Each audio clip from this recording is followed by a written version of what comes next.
Batata ba mama bandeko bopusana totombola Yesu Masia.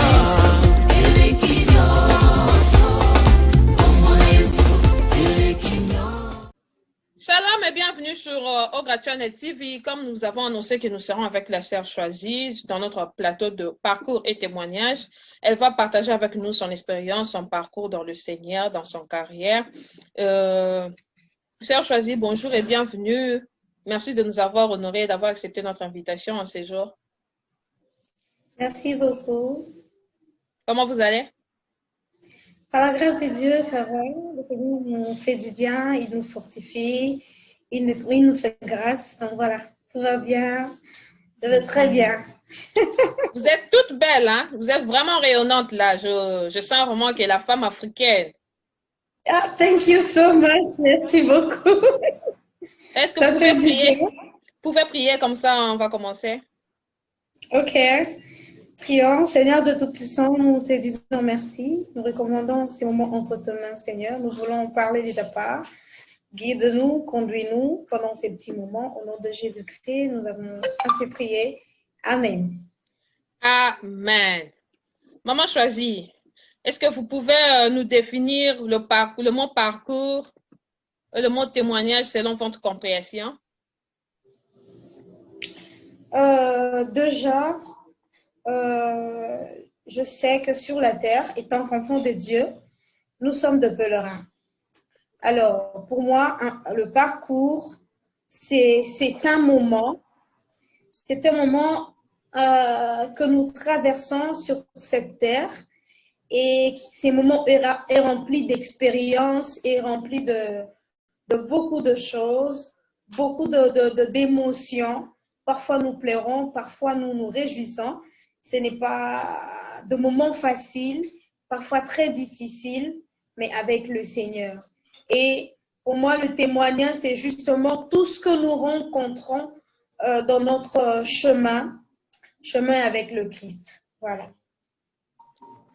Ok. Alors, si vous pouvez nous parler de votre conversion. Quand est-ce que vous avez connu Dieu? Parce que, à ce que je sache, vous avez commencé toute jeune. Je me demandais comment c'est possible, comment ça se faisait, comment ça se fait. Parce qu'à l'époque où je commençais à vous suivre avec votre cantique de Kotambo, là, avec la sœur Santambouille, moi aussi j'étais petite aussi, je me rappelle très bien de cette période-là. Et si vous pouvez nous dire qu'est-ce qui s'est passé, par quelle magie vous vous êtes retrouvés là en train de servir Dieu? Est-ce que vous étiez déjà chrétien? Vous êtes né dans une famille chrétienne ou c'est comment? Bon, moi, personnellement, je suis née dans une famille chrétienne. Mais vous savez, naître dans une famille chrétienne ne fait pas de nous de chrétiens. C'est-à-dire qu'à un moment donné dans la vie, on doit se décider de se donner. Naître dans une famille chrétienne, c'est comme si tu as trouvé une religion, tu t'es soumets à cette religion-là. Mais tu n'es pas vraiment décidé de rester et de servir dans cette religion. Et moi, c'est en 2013 que je me suis décidée personnellement, malgré que déjà depuis ces temps, moi j'ai déjà commencé la musique, je chantais pour le Seigneur et tout, mais c'est en 2013 que je me suis donnée dans le sacerdoce, que j'ai ouvert mon cœur, que j'ai accepté Jésus comme Seigneur et Sauveur. Donc, je pense que j'avais 14, 15 comme ça, 15 ans. Et c'est en ces moments-là que je me suis donnée à Jésus. J'ai suivi des cours Affermissement. Comment on dit, comment on appelle ça?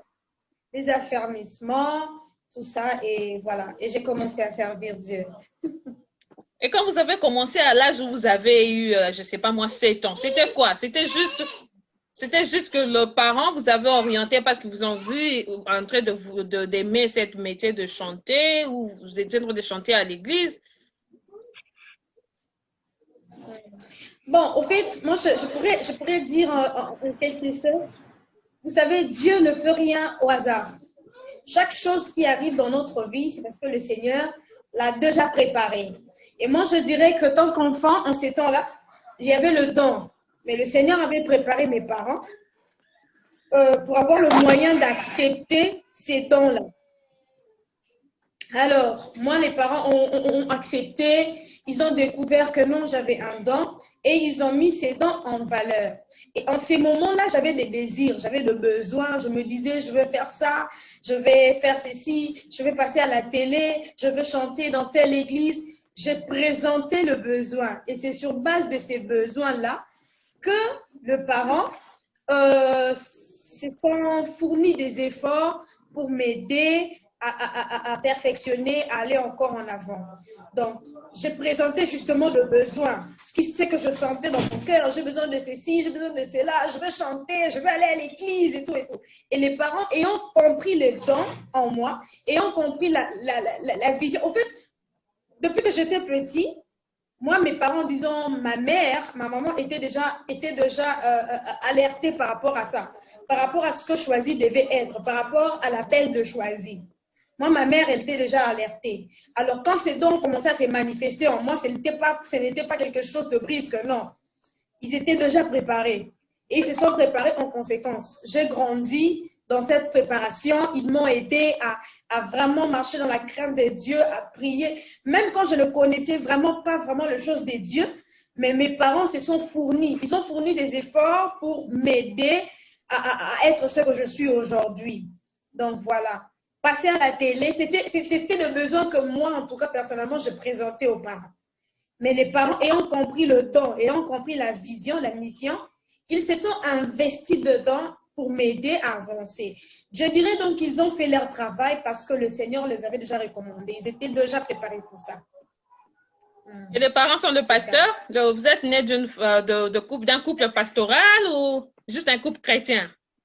Non, non. Juste de chrétiens, de vouer de servir Dieu. Voilà. Moi, mon père est ingénieur de son.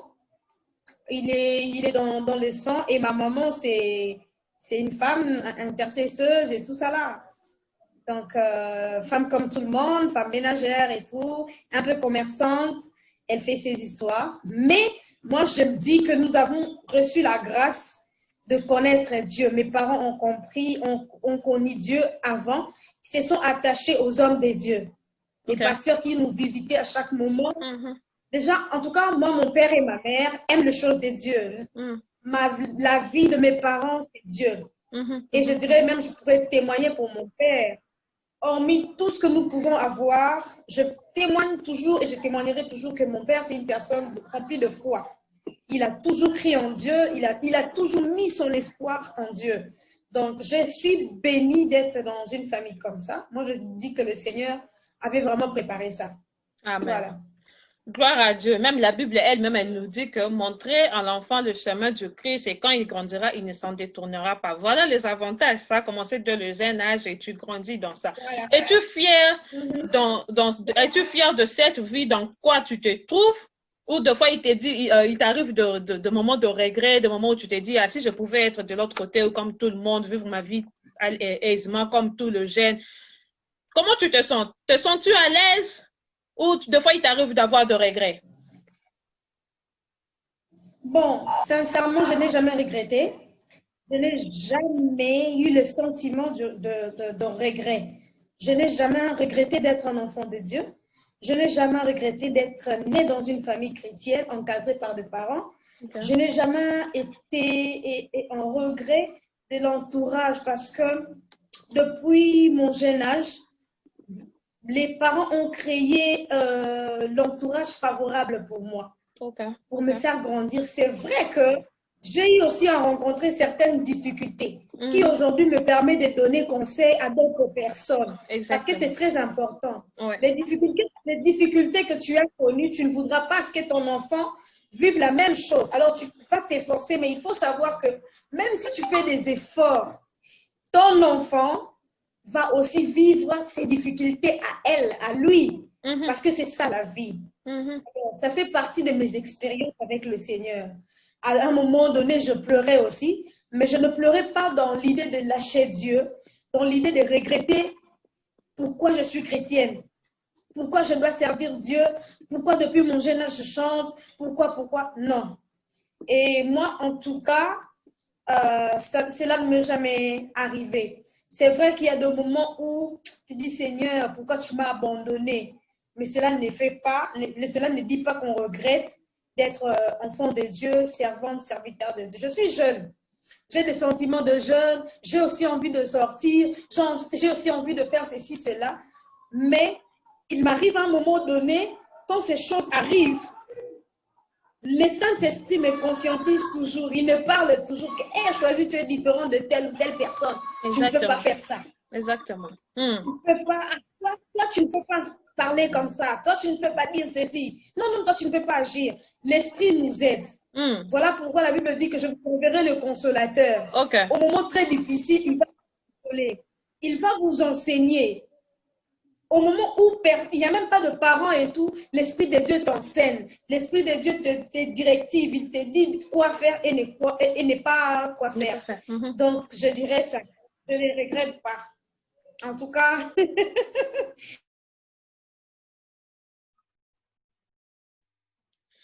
Wow, comprenez que nous sommes depuis Kinshasa, sur la sœur choisie Bassoloa, c'est une servante de Dieu, jeune qu'elle est, j'aime l'attendre. Tu sens que quand elle parle, elle est consciente de ce qu'elle dit et elle croit à ce qu'elle dit.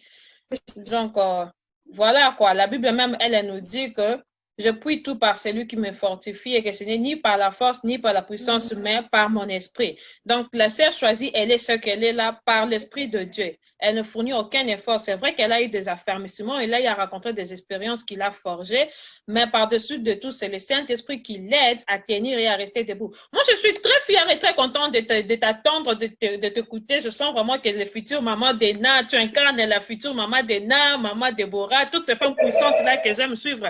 Je les revois en toi quand tu parles. Je sens que tu parles vraiment avec détermination. Tu es consciente, sûre de ce que tu dis. Ça, c'est une bonne chose et félicitations aux parents et félicitations à toi.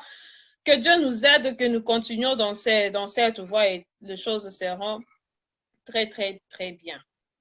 Alors, Sœur Choisie a disparu pour... Elle dit qu'elle nous a dit que c'est vers 2013 qu'elle a pris conscience pour donner sa vie en Christ, pour faire les affermissements, faire cette marche avec conscience, parce que quand elle a commencé dans son jeune âge, c'était juste un besoin, c'était seulement du patient, si je peux le dire comme ça, mais maintenant, c'est avec conscience, étant adulte aussi, avec respect. Elle a pris conscience, non pas seulement de don ou de son appel, mais elle a pris conscience de la charge, de la responsabilité qu'elle a, et elle-même aussi, elle est en train de se battre, étant maintenant mature. Et elle est revenue avec cet album Maturité. C'est choisi. Pourquoi maturité? Parce que vous êtes devenu mature ou je ne sais pas. Pourquoi ce titre d'abord pour votre album? D'abord, je sais que beaucoup de personnes se sont posées ce genre de questions et plusieurs se sont donné leurs réponses. Mais aujourd'hui, je vais répondre à une personne qui me suit. L'album Maturité n'a rien à voir avec l'âge. OK. N'a rien à voir avec l'âge parce que l'âge, ce ne sont que de chiffres. 1, 2, 3, 4, 5, 6. Donc voilà, ce ne sont que de chiffres. Je connais de femmes à 30 ans, mais qui ont encore la pensée de jeunes filles de 15 ans ou de jeunes filles de 12 ans. Cependant, je connais aussi qu'il y a de filles à l'âge de 15 ans, mais qui réfléchissent comme des femmes de 30, 45 ans. Donc, cela ne veut pas...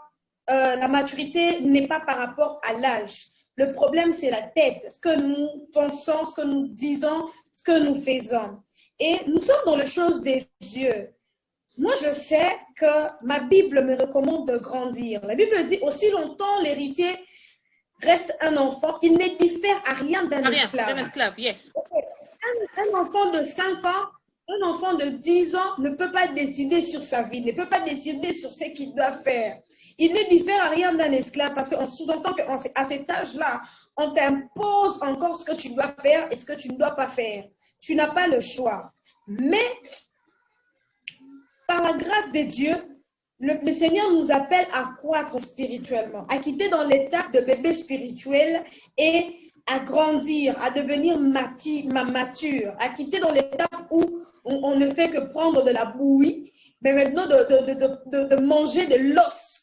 la parole de Dieu nous impose la maturité. Okay. La maturité dans les choses de Dieu, la maturité dans tout. En fait, l'album maturité, ce n'est pas seulement, ne se limite pas seulement dans l'album, mais c'est, je dirais, d'une manière ou d'une autre, une campagne que nous allons faire pendant tous ces temps, je dirais donc l'année prochaine. Le peuple de Dieu doit grandir spirituellement, doit mûrir, devenir mature dans les choses de Dieu. C'est quand nous devenons matures que nous approchons du royaume des dieux. Alors, aussi, sur le plan musical, nous avons fait de notre mieux pour faire sortir la choisie qu'elle est devenue aujourd'hui, que la choisie que nous avons connue hier. Hier, j'étais un enfant, je chantais comme un enfant. Mais aujourd'hui, ma voix, ma tessiture a changé, ma façon d'être et tout. Alors, il faut aussi le présenter de manière artistique. Donc, voilà, l'album Maturité englobe beaucoup de choses que peut-être prochainement, on aura le temps de vraiment discuter et on aura le temps de vraiment en parler. Voilà. Et elle a combien de titres? Je suis en train de présenter 8 titres avec 2 bonus. Donc, de bonus.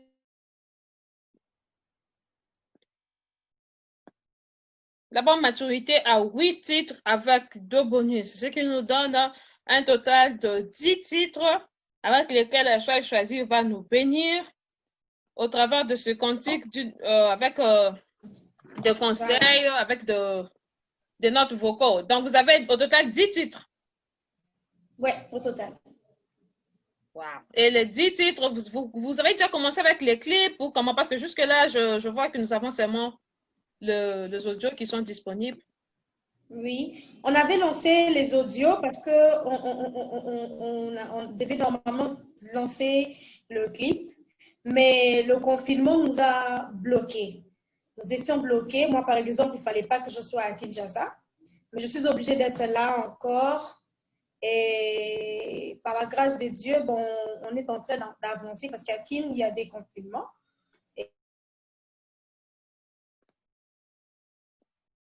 Le confinement n'a pas rendu service à beaucoup de gens durant cette période où nous savons tous que presque le monde entier, dans tout le pays, avait le confinement qui était décrété. Et cela n'a pas permis à notre sœur de lancer déjà ses clips comme elle avait prévu, comme elle avait programmé dans son calendrier. Donc, le confinement n'a pas rendu service.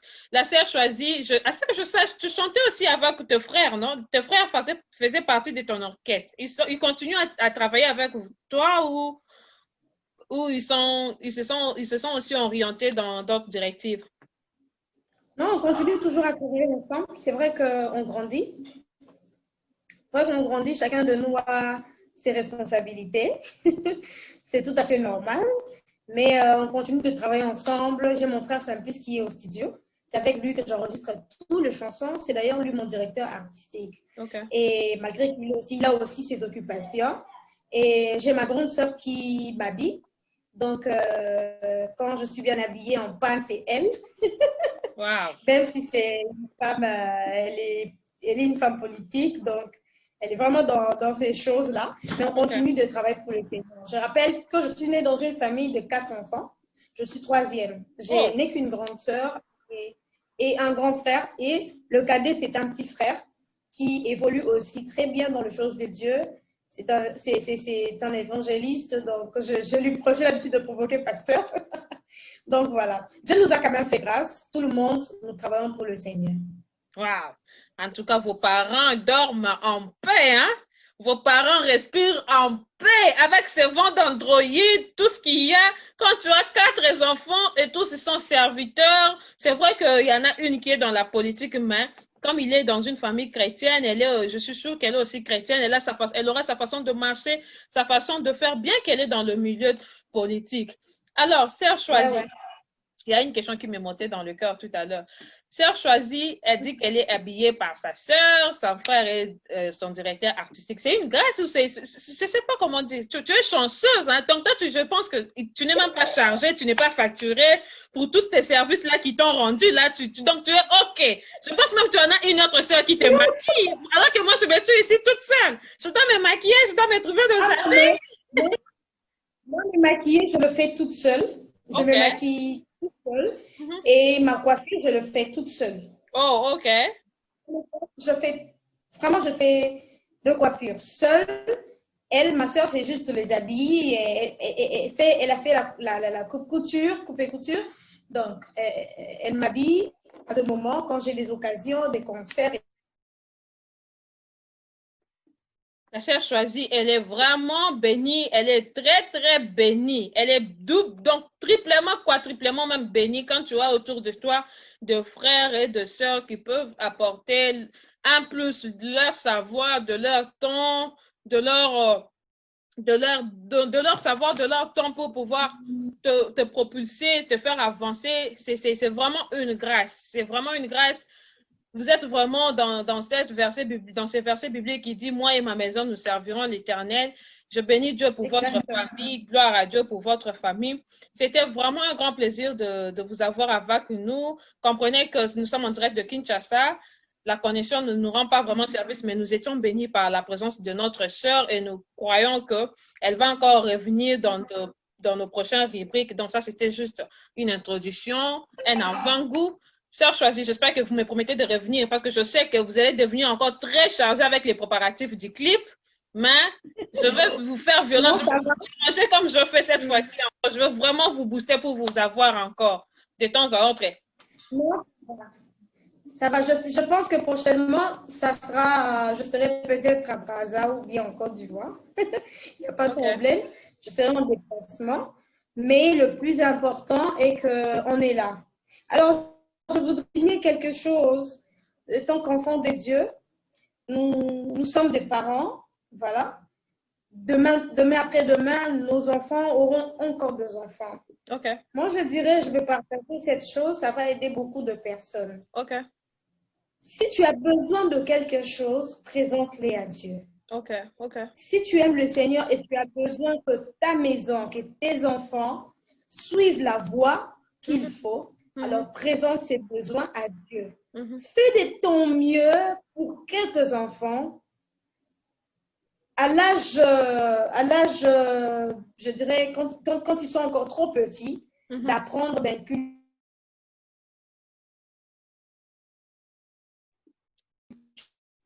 Wow, gloire à Dieu. C'est la sœur choisie depuis Kinshasa. Vous comprenez que nous sommes en train de travailler avec le moyen de blanc. La connexion ne nous rend pas service.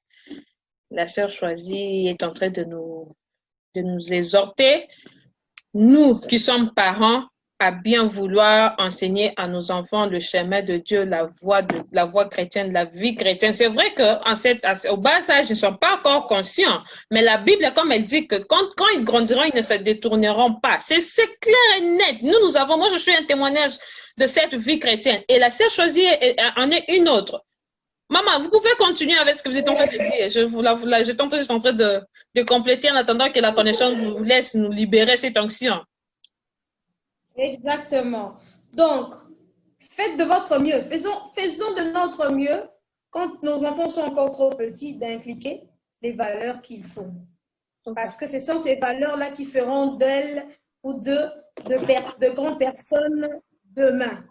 Donc, je dirais seulement, ne nous fatiguons pas. C'est vrai que ce n'est pas facile.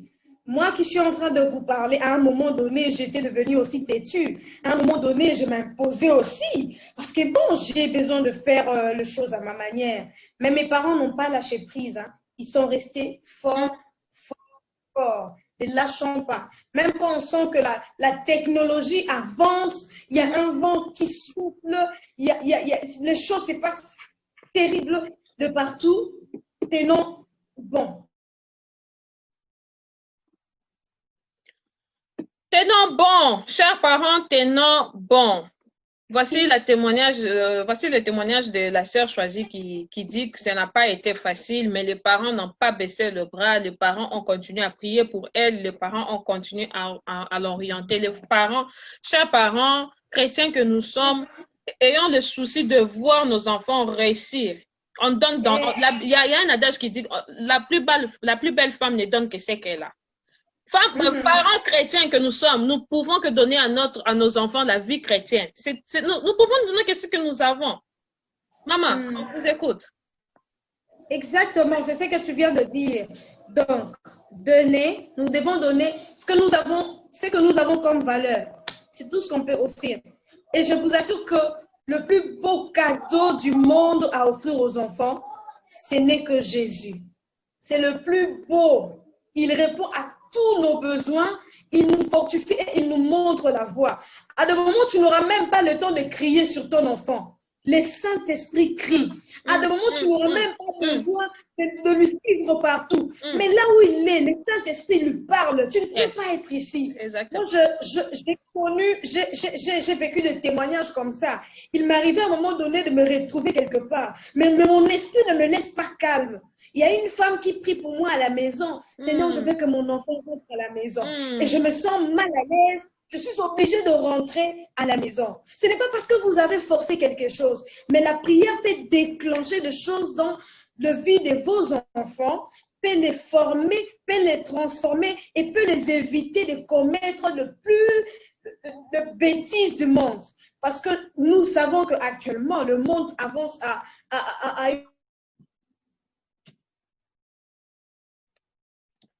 Le Saint-Esprit est là. Le Saint-Esprit est capable de faire au-delà de ce que nous, humains, nous sommes incapables de le faire. Voilà les témoignages. Il y a des événements comme ça. Il y a des événements comme ça qui quand on a des témoignages, hein, on a tendance à se dire, mais Djambe, qu'est-ce qui se passe? Qu'est-ce qui va arriver? Pourquoi ça? Why God? Mais c'est tout à fait normal. Nous avançons vers la fin de temps. Nous allons vers la fin. Et je vous assure que Jésus-Christ est à la porte. Il revient bientôt. Alors, faisons de notre mieux. Vous savez, étant père, mère, étant jeune, parce que je sais qu'il y a de jeunes filles qui sont en train de nous suivre aussi. Donc, étant jeune, nous devons savoir que toute personne sera jugée par rapport à ce qu'il a fait ici sur terre. Et si tu es papa, si tu es maman, le Seigneur t'a donné 1 ou 2 enfants. Sache que le Seigneur te jugera par rapport à l'encadrement de ces enfants-là. Si tu n'encadres pas bien tes enfants, le Seigneur te jugera. C'est vrai que ta fille ou encore ton fils sera aussi jugé à sa manière. Mais le plus important, le salut est individuel. C'est un devoir pour nous chrétiens. Le salut est individuel, mais la Bible dit encore que crois au Seigneur Jésus, tu seras sauvé, toi et ta famille. Donc, un parent, un papa et une maman qui ne croient déjà pas à Jésus-Christ, c'est impossible de voir sa famille être sauvée parce que la Bible est claire. Elle dit, crois au Seigneur Jésus-Christ, tu seras sauvé, toi et ta famille.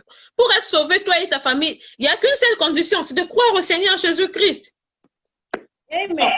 La Bible, elle est complète, la Bible nous dit tout. Juste question de faire un pas, au fur et à mesure où nous avançons, Dieu nous fait grâce, on évolue. Dernièrement, j'ai vu que vous avez posté, je ne sais pas si c'est un nouveau concept ou une vision, Easy Bass, quelque chose de comme ça. J'avais essayé de trouver ça pour intégrer, parce que moi, les choses de Dieu aussi, je suis vraiment chaude. Hein? Alors, j'ai essayé de trouver, je n'ai pas vu. Il s'agit de quoi? Easy Bass Équilibre, c'est un concept, c'est vraiment nouveau, que je suis en train de mettre en place. C'est pour la jeunesse chrétienne. Oh, gloire à Dieu. Parce que vous savez, bon, je ne sais pas, vous avez des enfants, ils sont encore trop petits, mais c'est aussi important pour eux, donc vous pouvez aussi adhérer et avoir des enseignements comme ça, comment guider les enfants. Parce que j'ai été enfant, nous avons été enfants. Oui, et exactement. étant de serviteurs de Dieu, je comprends qu'il y a beaucoup de problèmes. Surtout dans notre milieu chrétien. Nous avons constaté que plusieurs jeunes sont devenus aujourd'hui des hypocrites. Pas parce que nous voulons être hypocrites, pas parce qu'on le veut, mais parce que seulement nous n'avons pas l'enseignement qu'il faut. Parce que seulement il y a trop des interdits. On ne fait pas ça. D'ailleurs, on ne sait plus qu'est-ce qui est péché, qu'est-ce qui n'est pas péché, qu'est-ce qui est normal, qu'est-ce qui n'est pas normal. Et dans notre église, parfois, il y a des enseignements qu'on ne nous donne pas. Et pendant étant jeune, on doit enlever un peu ces trucs-là, des tabous. Il n'y a pas de sujets tabous. On est des enfants de Dieu, mais nous sommes des humains. Alors, pour bien vivre sa vie ici sur Terre, étant qu'enfant de Dieu, il y a des principes. Quels sont ces principes-là? Comment un enfant de Dieu doit vivre? Comment un enfant de Dieu doit réagir? Toutes ces choses-là, c'est important pour une jeunesse chrétienne de connaître, enfin de ne plus être hypocrite. Nous faisons des choses actuellement pour plaire à certaines personnes. Je fais ceci ou cela pour plaire justement à maman, mais est-ce que je vis ma vie vraiment? Je ne suis pas épanouie. C'est parce qu'il y a beaucoup de choses, beaucoup. Maman, j'ai vu ça, je suis dans le service de Dieu, dans la jeunesse, je vois beaucoup de bêtises, mais je me dis, oh my God, qu'est-ce qui se passe? Alors, je me suis dit, étant que jeune, un enfant de Dieu, ok, moi j'ai bénéficié de la grâce de Dieu, mais aussi je me suis fait enseigner. Alors, je voudrais aussi que certaines personnes soient enseignées, que ce soit papa ou maman, de participer à ces concepts-là, d'avoir des enseignements. Waouh! Ça sera chaud après la COVID. Hein? Parce que quand il y a des concepts comme ça qui arrivent, ça sera très... Satan a un problème, comme on dit chez nous. Satan a un problème.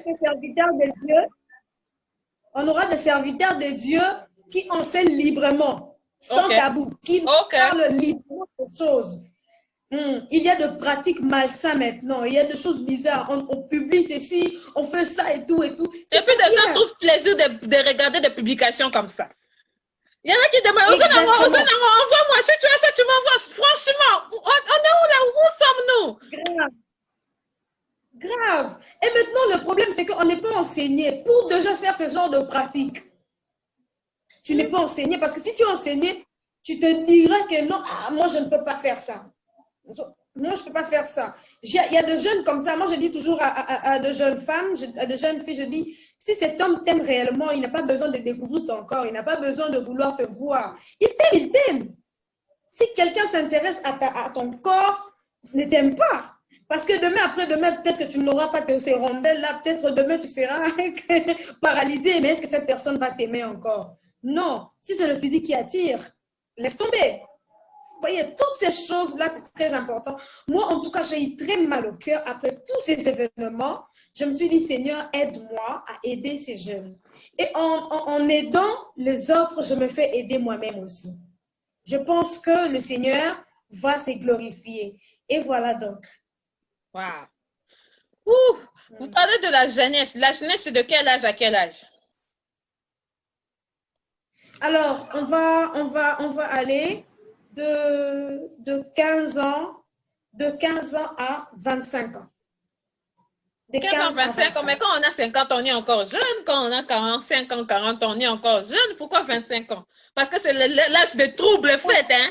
La puberté, de la dite, tout ça. Ça, c'est justement pour... Bon, on a juste calé cet âge. Notre Dieu est un Dieu de l'ordre, hein, il n'est pas un Dieu de désordre. Okay. Mais cela n'est pas un problème si une maman veut aussi participer à ça. On comprendra qu'elle a besoin d'être enseignée pour pouvoir transmettre le message à la génération. Que Dieu soit loué, c'est la sœur choisie qui nous parle de son concept Easy Bass, un concept qui va apporter des enseignements à la jeunesse pour pouvoir les orienter, les affermir, alors à leur dire quoi faire, comment se comporter. C'est vrai que le Saint-Esprit est mieux placé pour le faire, mais cela ne nous empêche pas d'avoir de la connaissance et puis des expériences de ce que les autres ont vécu, de ce que nos enseignants, nos prédicateurs qui vont intervenir vont partager avec nous. Easy Bass va commencer d'ici là. Je pense même que la sœur choisie va nous donner tous les coordonnées pour pouvoir comment y adhérer, quand est-ce que ça va commencer. Alors, la sœur choisie nous a quittés. Je pense que nous allons la retrouver très prochainement et toutes de bonnes choses. C'était votre émission Parcours et témoignages. Merci à toi, sœur choisie, d'avoir accepté notre invitation, de nous avoir honorés. Je comprends que la technique a ses caprices. Alors, à très bientôt et toutes de bonnes choses.